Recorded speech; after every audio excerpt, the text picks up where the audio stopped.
आजच्या व्हिडिओमध्ये आपण पाहणार आहोत की ओल्ड आणि न्यू टॅक्स रिजीम मध्ये नक्की काय फरक आहे.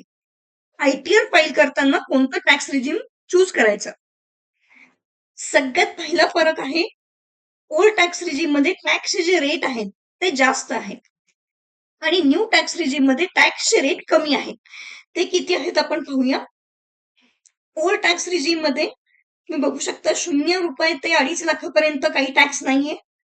2.5 लाख ते 5 लाखाचं तुमचं उत्पन्न असेल तर 5% टॅक्स आहे. 5 ते 10 मध्ये असाल तुम्ही तर 20% टॅक्स स्लॅब आहे आणि तुमचं उत्पन्न जर 10 लाखाच्या वरती असेल तर तुम्हाला 30% स्लॅब ऍप्लिकेबल आहे. हेच न्यू टॅक्स रिजीम मध्ये बघा 0 ते 3 लाख रुपये काही टॅक्स नाहीये. 3 ते 6 मध्ये 5% टॅक्स आहे. 6 ते 9 10%, 9 ते 12 15% टॅक्स, 12 ते 15 लाख रुपये 20% टॅक्स आणि 15 लाखाच्या वरती तुमचं उत्पन्न असेल तर 30% टॅक्स स्लॅब आहे.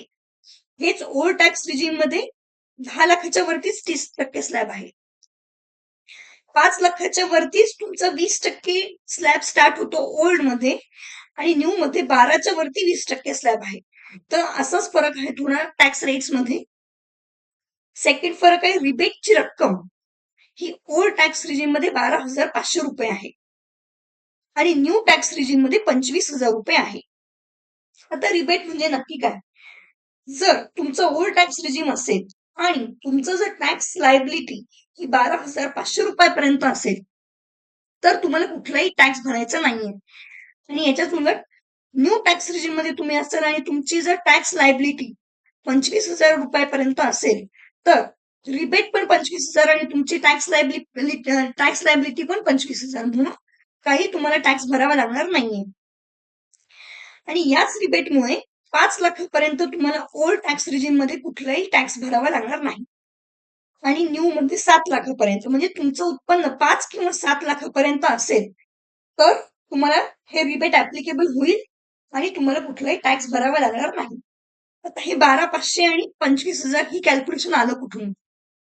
हे आलं इथून 2.5 ते 5 लाखापर्यंत जो टॅक्स स्लॅब आहे 5% म्हणजे 2.5 लाखावर येतात 5% बरोबर 12,500 रुपये येतात जी रिबेटची रक्कम आहे.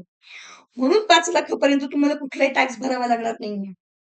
आणि आता इथे बघा 3 ते 6 मध्ये म्हणजे 3 लाखाला 5% म्हणजे झाले 15,000 रुपये आणि 6 ते 7 1 लाखाला 10% म्हणजे 15 म्हणजे 10,000 हे झाले 25. म्हणून 7 लाखापर्यंत न्यू टॅक्स रिजीम मध्ये तुम्हाला टॅक्स भरावा लागणार नाही.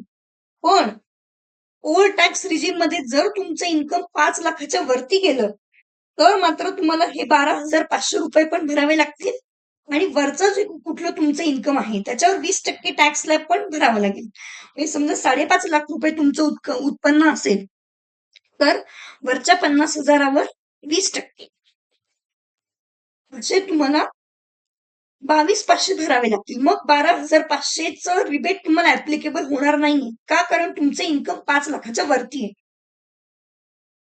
हेच सेम न्यू टॅक्स रिजीम मध्ये पण ऍप्लिकेबल आहे. जर तुमचं इन्कम 8 लाख रुपये असेल तर हे 3 लाखाला 5% पण तुम्हाला भरावे लागतील आणि 6 ते 8 2 लाखाला 10% पण तुम्हाला भरावे लागतील.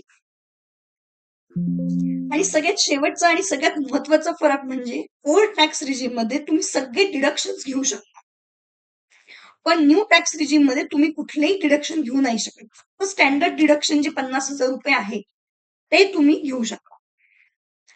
ओल्ड टॅक्स रिजीम मध्ये तुम्हाला एटीसीचं 1.5 लाखाचं एक्झम्पशन, हेल्थ इन्शुरन्स प्रीमियमवरचं डिडक्शन, हाऊसिंग लोनचा interest, principal, national pension scheme सगळे डिडक्शन तुम्हाला घेता येतील.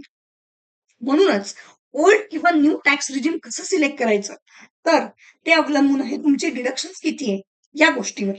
आणि याच बद्दल मी नेक्स्ट व्हिडिओमध्ये सांगणार आहे तुम्हाला की तुमचे डिडक्शन किती असतील तर तुम्हाला कुठला टॅक्स रिजीम सूट होईल ते. भेटूया नवीन व्हिडिओ. तोपर्यंत बाय बाय.